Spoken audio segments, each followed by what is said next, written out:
யுனானியம். இந்த மொழி இங்கிருந்து மிகச் சரியாக 7வது மிசோனாவில் ஒரு மாலில் பேசப்படும் உலக மொழி. அதாவது ஆன்மாவிற்கே கூட கிறுக்கு பிடிக்கும் என்றால் அது நம் செல்ல தம்பி யாகவாவிற்கு மட்டுமே சாத்தியம். இவன் அழகாய் ஒழுங்காய் விஷ்ணுவின் வலப்பக்கத்தில் இன்றும் வீற்றிருக்க வேண்டியவன்.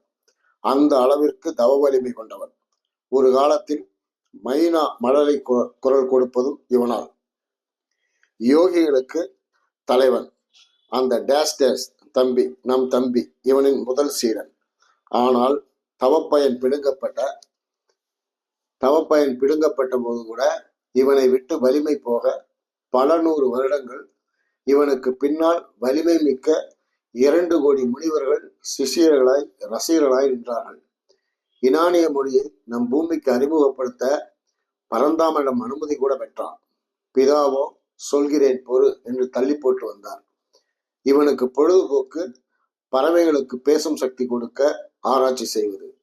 நிலவில் வருடக்கணக்கில் ஆராய்ச்சியில் இருப்பான். கிளி விஷயத்தில் வெற்றியும் பெற்றான். ஆனால் திடீரென்று இவனுக்கு கிறுக்கு பிடித்தது. இன்று பூமியில் பாருங்கள், இல்லாத கூத்துக்கள், அவனுக்கே புரியாத தத்துவங்கள்.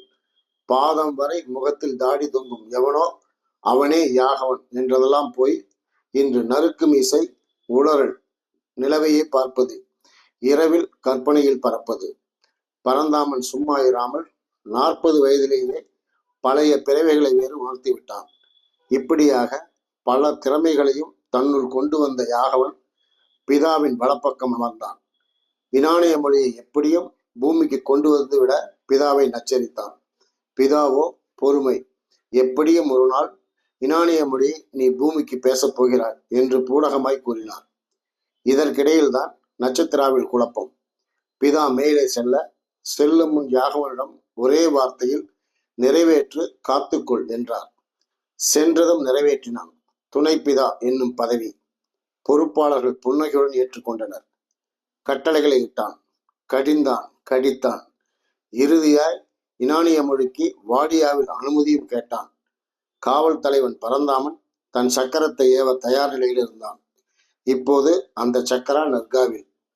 சக்கரா ஒரு மால் சுற்றும் விசையில் 100ல் 50 மடங்கு விசை பெற்றது. இந்த ஆன்மாக்களையே காயப்படுத்த வல்லது. இப்படி இருக்க யாகவனை வாடியா கவனிக்க ஆரம்பித்தது. பிதா காலங்கள் கழிந்து ஒளியை பெற்று வந்தார். அது யாகவனை பெரிதும் பாதித்தது. பிதா துணை பிதா விஷயம் அறிந்து மகிழ்ந்தார். அவனது ஆசை நியாயம் என்று எடுத்துக்கொண்டார். ஆனால் அதற்கு வழி உண்டா என்று மாக்கின்சிடம் கேட்போமே என்றார். பரந்தாமன் அதிர்ந்தார். இடையில் கார்த்திகை பெண்கள் ஒளியை சுமக்க துவங்கினர். இது எதற்கு என்பது யாகவனின் கணக்கு. பிதா வாடியாவிடம் மகன் யாகவன் எனக்கு துணையாக இருக்கட்டும், வழிகூறுங்கள் என்று கேட்க 18 பிறவைகள் தகுதியை வளர்க்கட்டும் என்று பதில் வந்தது. முதல் 5 பிறவைகளை உணர்ச்சிக்கியாவில் அடங்கிய பூமியில் பிறக்க கட்டளையிட்டது. முதல் பிறவிதானே, இன்னும் 17 பிறவி இருக்கிறதே, பெண்களிடம் விளையாண்டான். உலக இச்சைகள் அனைத்தையும் செவ்வனே செய்தான். 5 பிறவைகளிலும் தெனாவிட்டாயிருந்தான். நமக்குள்ள தவ வலிமைக்கு கடைசி ஒரு பிறவி போதும், அசத்தி விடுவோம். ஆனால் அதற்கு அடுத்த பிறவிகள் எல்லாமே கொடுமை. 18 பிறவிகள் முடிந்து மேலே விசாரணை குழுவில் தலைகுனிந்து நின்றான். இறுதியாய் மீண்டும் பூமியில் யாகவா என்ற சொந்த பெயரோடு இன்று பூமியில்.